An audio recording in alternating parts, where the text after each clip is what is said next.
pineapple ninja. So.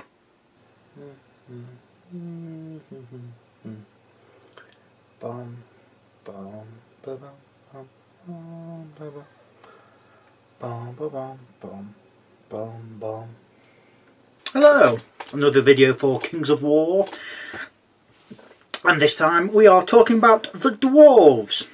The Dwarves are an alignment of good. However, things have changed a bit.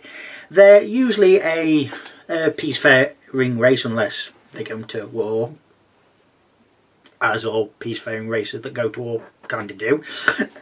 But the excuse me, King of the Dwarves has got a bee in his bonnet about everyone. He doesn't really like the other races. So from the other dwarven holds, he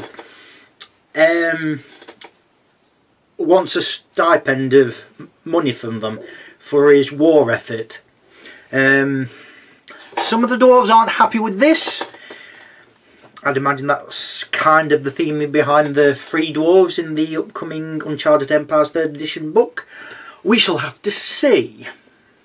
So let us see what the dwarves have in 3rd edition.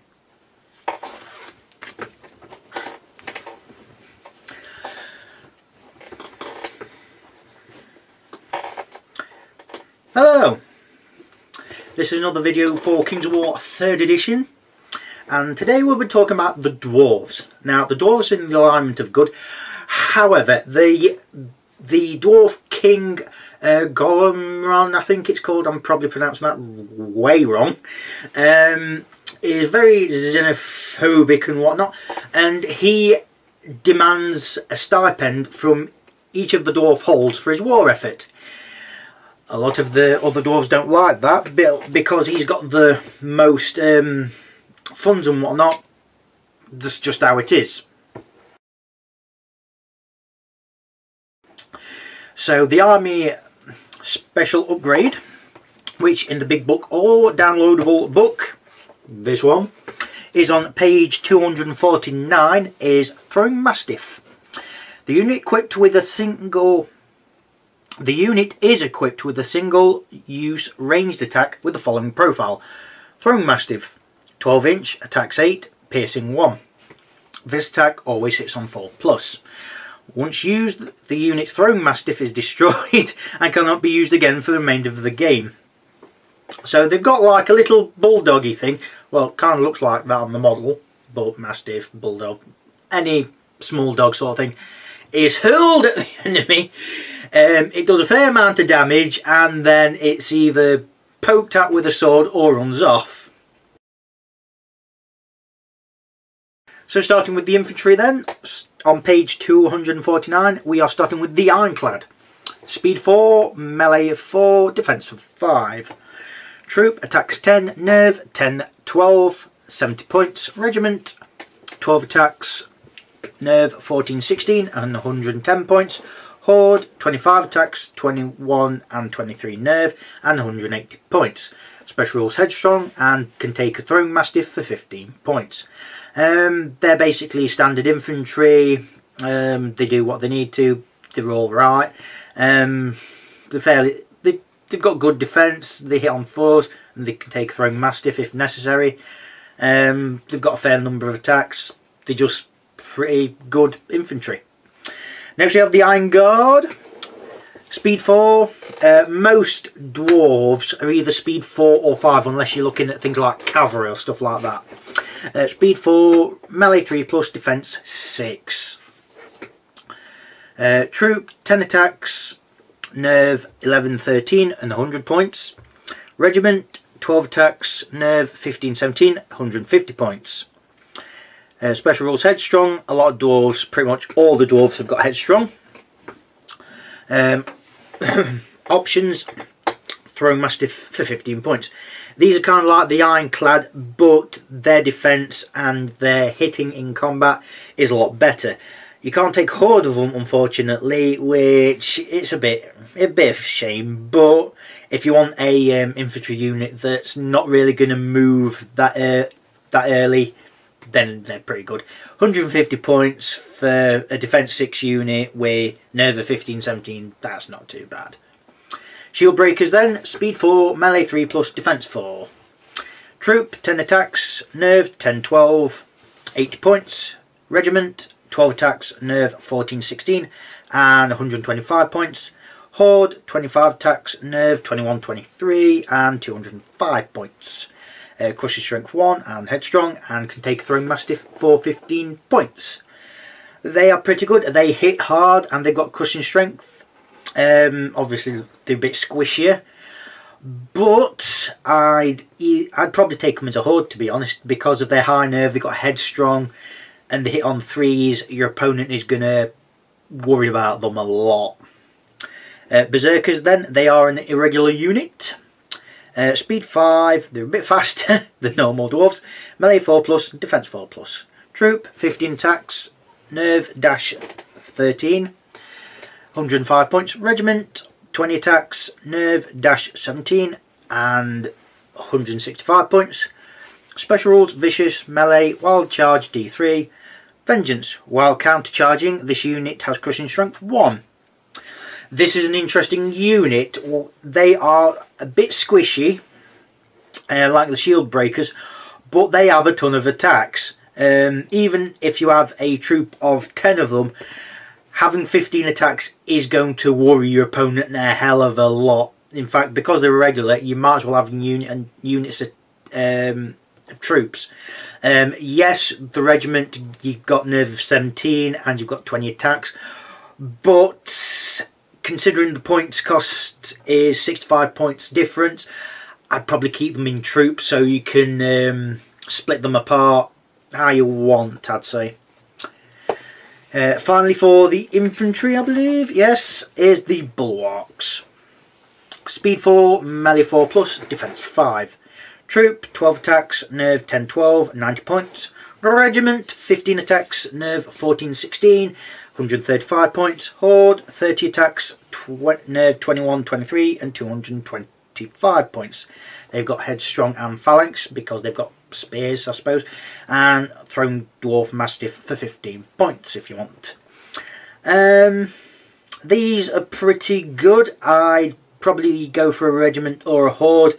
There's really no point going for a troop. The thing is, you want the unit to be able to withstand some difficulty and get onto them harder hitting targets. Mainly cavalry that's usually got the thunderous charge, which because they've got phalanx, that takes that off. Bulwarks aren't bad. In fact, all the infantry aren't bad. There's not really a downside to having any of them. Do you want something that's really tough? Ironguard. Do you want something that's, while good, is a bit average for the dwarves, just a bit cheaper? Ironclad. Do you want something that's good at cracking middle armour enemies? Shield breakers. Do you want something that's got a hell of a lot of attacks that can probably shrug off a fair bit? Berserkers. You've got your options. Next we have the ranged infantry on page 250. Firstly, the Iron Watch crossbows then. Speed 4, melee 5 plus, range 5 plus, defense 4. There's a firework going off somewhere. Troop, 8 attacks, nerve 10-12 and 100 points. Regiment, 10 attacks, nerve 14-16 and 135 points. Horde, 20 attacks, nerve 21-23 and 235 points. Headstrong and crossbows, which are 24-inch range, piercing 1 and pot shot, which means you can't really move and shoot with them. They're fairly standard as ranged units go. They've got headstrong, which helps, and the amount of attacks they get isn't bad either. I'd probably go for a troop or a regiment. Yes, with a horde you've got 20 attacks, but there are better ways to spend your points for the dwarves, I feel. Rangers, which are an irregular unit. Speed 5, melee 4 plus, range 4 plus and defense 4. Troop, 10 attacks, nerve 10-12. 140 points. Regiment, 12 attacks, nerve 14-16 and 185 points. Crushing strength 1, yep. Pathfinder scout, like crossbows which are 24-inch range. So you can move and shoot with them, but you need 5s if you do move and shoot with them. But at least you can if you want. The thing with them is they have got Pathfinder and Scout, so they're very manoeuvrable for dwarves, and they've got speed 5, so you've got the ability to move them about a bit easier and get them into cover, which is where they need to be. Next we have the Ironwatch Rifles. Looking at them, they are basically the same as the Ironwatch Crossbows, except a troop is 115 points, a regiment is 150 points, and a horde is 265 points. The weapon is not the crossbow, it is a rifle, 24-inch range, piercing 2 and pot shot. These are really good range unit. The Ironwatch Crossbows have them as a troop or a regiment because, well, I'd probably have them as a troop if I'm honest, because they're made attacks for 100 points. That's not bad. But with the Ironwatch Rifles, maybe ramp them up and possibly have them as a horde, because those 20 shots with piercing 2, that is going to hurt. Yes, they're shooting on 5s, but anything with piercing 2 is going to hurt your opponent a lot. Next we have sharpshooters. Speed 4, melee 5+, range 4+, defense 5. Troop, which is all you can take from, 5 attacks, nerve 9-11 and 100 points. Headstrong, long, and they've got long rifles which have 36-inch range, piercing 2 and reload, so you can't move and shoot with them. It's got a little note. The front rank of models should be represented with large shields, that's why they've got defense 5. If I did a dwarf army, my chosen ranged infantry unit would be the sharpshooters. Ranged attack of 4, defense 5. Yes, there's only 5 attacks, but piercing 2 for 100 points. That's kind of the points cost of war machines. So you could treat them as a stretched out war machine, I suppose. But your opponent wouldn't triple the attacks, so it kind of works out better than a war machine in a way. So next we have the Cavalry on page 250. Berserker Brock Riders. Speed 8, melee 4+, defense 4. Troop, 13 attacks, nerve, dash 15 to 125 points. Regiment, attacks 26, nerve, dash 18 and 195 points. Special rules, Thunderous Charge 1, vicious, melee. The dwarves with the berserk dwarves riding giant badges. That's all you have to say really. Just have them in regiments with 26 attacks, hitting on 4s with Thunderous Charge and nerve of dash 18. They are pretty decent. They also reroll 1s to wound in melee, so you can't go wrong. We have the Swarm on page 250. Massive hunting pack. Yes, those little dwarfs you get on the dwarf sprues, you can assemble them as a unit now. And Vanguard has a Mastiff Pack Master. Get one of them. Really makes it look nice. So that they are an irregular unit. Speed 6, melee 4+, defense 3. Regiment, it's 3 large bases because it's a swarm. 9 attacks, nerve 11, 13 and 65 points, so fairly cheap. Crushing strength 1 versus cavalry only. Options, throw Mastiff for 15 points. If you haven't got the Mastiff Packmaster, I suppose you could say the Mastiffs jumping because they've... I don't know, I'd imagine you can see one being chosen by the Dwarven gods and being given wings or something. But if you've got a Mastiff Packmaster, you just see him throw one because it's so unruly. It's like, get over there. They're a nice cheap unit. They're not offensive, but I've never seen them. I'd like to see them being used. So the large infantry then on page 250. The Earth Elementals. Speed 5, melee 4+, defense 6. Regiment, 9 attacks, nerve -15, 130 points. Horde, 18 attacks, nerve -18, 220 points. Special rules, brutal, crushing strength 1, Pathfinder, shambling. These are evil. These take horrendously long to get rid of. I've faced them many a time, and yes, it takes them a while to actually hit anything, and they will cause some wounds, no doubt about that. But it's so hard to get rid of them. It's kind of like the unstoppable object and the unmovable force. It's that kind of thing. They are really good. Yes, you can still do Brox and Rocks. I know that people think, oh, you can't do that anymore, looking at other videos. No, you still can. No, you still can. It perhaps isn't as strong as it used to be, but it is still a good option. Next we have the War Engines. There are 4 of them, found on page 251. Starting with the Iron Belcher Cannon. Speed 4, range 5+, defense 5+. 2 attacks, nerve 10, 12 and 110 points. So they've got 2 firing methods with the cannon. You've got the basic cannon shot, 48-inch range, blast D3+1, ignores cover, piercing 3, reload, shattering. It's a cannon. It's going to scare your opponents. It's going to cause some damage, and at 48-inch range, unless you put it really down low, it's going to hit something. Grape Shot, 12-inch range, attacks 10, piercing 1. This attack always hits on a 6. This is basically because it's a weapon that should have the indirect rule. The basic cannon should have the indirect rule, but it doesn't.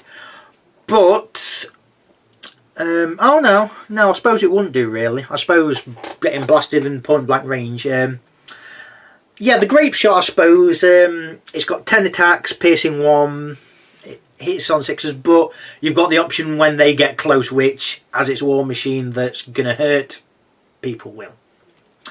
Flame Belcher then, speed 4, range 4+, defense 4. 15 attacks, nerve 10, 12, 90 points. And the special, and it's 12-inch range and steady aim, so you can move and shoot with it without penalty. 15 attacks at 12-inch range. That's pretty decent. Hasn't got piercing or anything like that, but it's basically a massive flamethrower, so you could argue it does, but it's not bad. Jarun Bombard, speed 4, range 5+, defense 5. 2 attacks, nerve 10, 12, 110 points. So it's got 2 shooting methods. Again, it's got the Blast It, 48-inch range, blast D3+1, piercing 3, pot shot. So you can't move and shoot with this because you'll need 6s. 7s actually. You've also got the Lobbit variant, which is 60-inch range. Blast D3+1, ignores cover, indirect, piercing 1, reload. So you can't move and shoot with it at all. I think the Jarun Bombard is a bit better than the Iron Belcher Cannon. The Iron Belcher Cannon is a bit more straightforward, while as the Bombard, it takes a bit more use because you've got the Blast It, which hasn't got shattering, so you don't add on to the nerve test you're going to have to make for your opponent, and the Lob It can't fire within 12-inch, so it's give and take. Finally, the Iron Belcher Organ Gun, speed 4, range 5+, defense 5. 12 attacks, nerve 10, 12, 90 points. And it's 24-inch range, piercing 2, reload. So the organ gun isn't bad. It's a short range war machine. The thing is though, I would rather take sharpshooters because it's kind of doing a similar job. Yes, it's slightly cheaper. Yes, you're getting more attacks, but your opponent's tripling the attacks against it. So and it needs 5 to hit. You're probably more likely to hit on 4s with 5 attacks than 12 attacks hitting on 5s. So, and you've got more range with the sharpshooters, which really does help. And they've got headstrong, which is the war machines have not. So next we have the monsters, found on page 251. The battle driller then. It's only height 2 because it's kind of a man carrying a drill, essentially. You want it on kind of like a cavalry base because that's what is a monster cavalry. Speed 4, melee 4 plus, defense 5. Attacks d6 plus 6, nerve 10, 12, 90 points. Brutal, crushing strength 1, headstrong, individual. So your opponents can just ignore it and run through him. But because it's individual, it can turn around wherever it wants, essentially. People should not ignore it. The fact it's got 7 attacks at the lower end to 12 attacks at the far end, hitting on 4s with crushing strength 1 and brutal, that's nothing to sniff at. It's probably going to hurt more than you think. And finally for the monsters we have the Steel Behemoth. Speed 4, melee 4 plus, range 4 plus, defense 6. Attacks d6 plus 12, nerve 17, 19, 260 points. Crushing strength 3, headstrong, strider, and it's got a flame belcher which is 12 inch, 10 attacks, piercing 1, steady aim. It pretty much can do everything. Options, upgrade to Garlock's Fury, which you can only have one of them in your army. Gains very inspiring, Iron Resolve, and exchange its flame belcher for Garlock's gun, which is 18 inch range, 12 attacks, piercing to 450 points. So you're making it 310 points, but you are gaining very, very inspiring and Iron Resolve, which with headstrong, strider and everything else makes it an extremely powerful unit. I don't see why any dwarf army wouldn't take a Steel Behemoth. The model looks great, the stats are great, it's just great. So next we have the Titan, found on page 251, which is the Greater Earth Elemental. Speed 6, melee 4 plus, defense 6. 10 attacks, nerve, dash 19, 230 points. Brutal, crushing strength 3, shambling strider. It's basically something made of rock that punches really hard. It's a bit faster than dwarves, but it does shamble, which is kind of ironic when you think about it. These are powerful, but because of the size of the base, it is going to get mobbed really quickly. With nerve dash 19, brutal and crushing strength 3, it's not going to go down without pummeling a few units to death first. So next we have the heroes, starting on page 252. Starting with the Dwarf Lord. He is a hero infantry. Speed 4, melee 3 plus, defense 6. Yes, he's really high on his defense. 5 attacks, nerve 13, 15 and 105 points. Crushing strength 1, headstrong, individual, inspiring and mighty. Options, Horn of Heroes, you can only have one of these in your army. Friendly core units within 6 inch of this unit can reroll failed headstrong rolls for 15 points. This unique upgrade cannot be taken in addition to a magical artifact. So essentially a Dwarf Lord can take his own magical artifact to one in your army sort of thing. It makes him 120 points. He's not bad, he's not bad. Maybe take him, give him the horn. Stop tittering at the back. Dwarf Lord on Large Beast. Hero, Large Cavalry. Speed 7, melee 3 plus, defense 6. Ah, there we go now. 7 attacks, nerve 15, 17, 200 points. Crushing strength 1, headstrong, nimble, inspiring, thunderous charge 2. He's not bad, but he does seem quite expensive considering his only crushing strength 1, but you've got thunderous charge 2. He's hitting on 3s with defense 6. That's nothing to ignore, is it really? Berserker hero. He's a hero infantry. Speed 5, melee 3+, defense 4. 7 attacks, nerve, dash 16, 110 points. Crushing strength 1, individual, inspiring, berserker only. So berserkers and dwarf Brock riders, because they're berserkers as well. Vicious, in melee only. Wild charge D3. Options: mount on the Brock, losing wild charge, but increasing speed to 8 and changing to hero cavalry for 30 points. Maybe, because at least it means he gets to keep up, and 7 attacks with crushing strength 1, hitting on 3s. That's not bad. That's not bad. I'd 440 points. I'd say maybe. Stone Priest. Speed 4, melee 5+, defense 5. 1 attack, nerve 11, 13, 90 points. Headstrong, individual, inspiring, earthbound only. So earth elementals and greater earth elementals only inspires them. Stone Shapers. If this unit has taken the Banechant option, which I'll tell you later, it may, after casting Surge on a friendly core Earthbound unit, immediately cast Banechant against the same target. So it's got Surge 8 to start with, but you can take Banechant 2 for 20 points. And considering you can cast that after you've cast Surge, that's pretty decent. It might seem expensive, but that two-way combo, well, it's 110 points if you take the Banechant. So that might seem expensive, but for that 2-spell combo, that's really gonna make a difference, I think. Warsmith, hero, infantry. Speed 4, melee 5+, range 4+, defense 5. 4 attacks, nerve 11, 13, 95 points.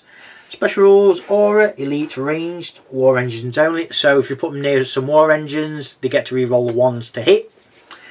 Individual, inspiring, war engines only, so he gets to inspire them when he's near them. He's got pistol, which is 12-inch range, and he's got piercing 1. It's alright, I suppose, but let's face it, when the war engines get into combat, they're going to survive anyway, so I'm at a loss to what the point is.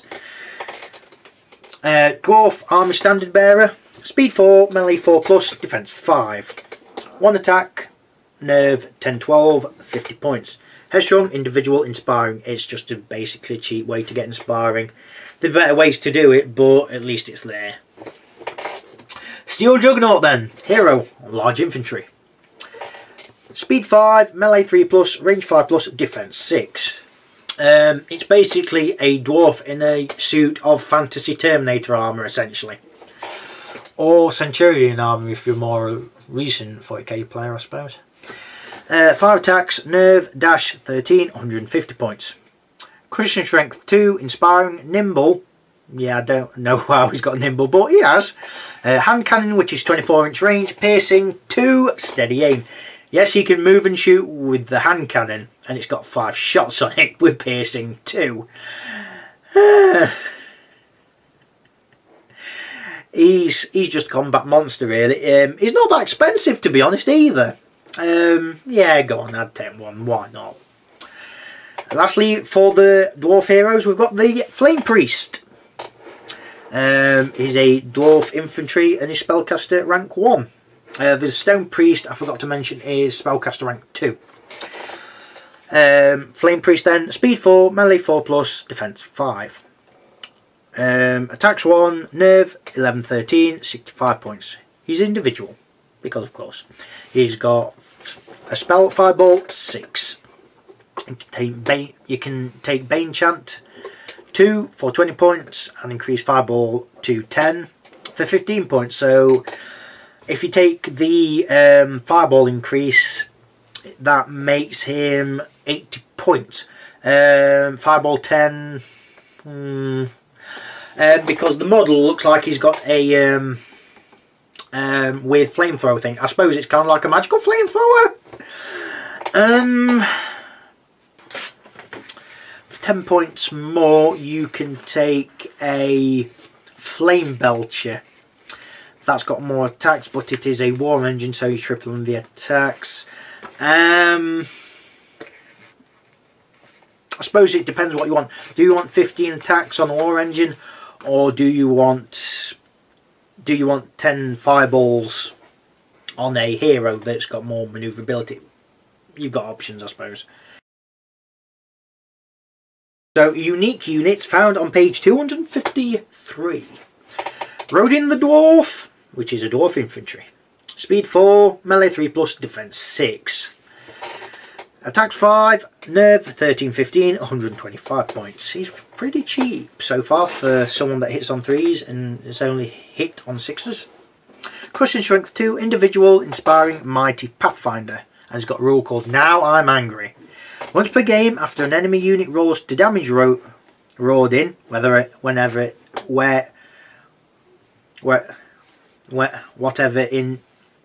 in melee or with a ranged attack, the player can force the opponent can reroll all successful rolls to damage. The effect lasts for that moment to the end of the enemy turn. All units rolling to damage Rodin must reroll their successful rolls to damage. So you've got a bit of leeway on when you use this rule. Usually it's a case of at the start of the turn, or usually it's just a one use only thing, but for one roll. This you kind of say, I want to use it at this point during the turn. Rodin himself, he's not bad. He's 125 points, hitting on 3s, 5 attacks, crushing strength 2, and mighty, so he is going to be speed bump. He's kind of like a more offensive dwarf lord, I suppose you could say. And we've got Garrick and Heavy Hand, his dwarf infantry. Speed 4, melee 3+, defense 6. 5 attacks, nerve 14-16, 150 points. Crushing strength 3. Headstrong, individual, inspiring, mighty, regeneration 5+. Put in the comments below if there's a model for this. I don't know whether there is a model for this. I've never seen him. I suppose if you want a more straightforward version of Rodin the Dwarf that's slightly less manoeuvrable, because Rodin's got Pathfinder. But Garrick hits harder because he's got crush strength 3 rather than crush strength 2. So the dwarves then. The dwarves are really durable. They are a resilience army, kind of like the Basileans. Most of them you're getting at defense 5. The weakest is defense 4. Nothing's under defense 4.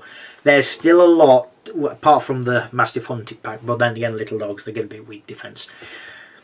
You've got a hell of a lot that's also defense 6, mainly in the big things and the heroes. Your war machines are also a bit more defensive than a lot of others, which is a bit surprising. They also can take a lot more war machines than a lot of other forces can. So the dwarves are a good starting option. They can have a lot of range stuff, they can have a lot of close combat stuff, they can do a lot of things. Your kind of main weakness is they aren't the cheapest force, but let's face it, dwarves are a small force that can punch really hard with a gun or with an axe. So that's it for this video. Goodbye for now.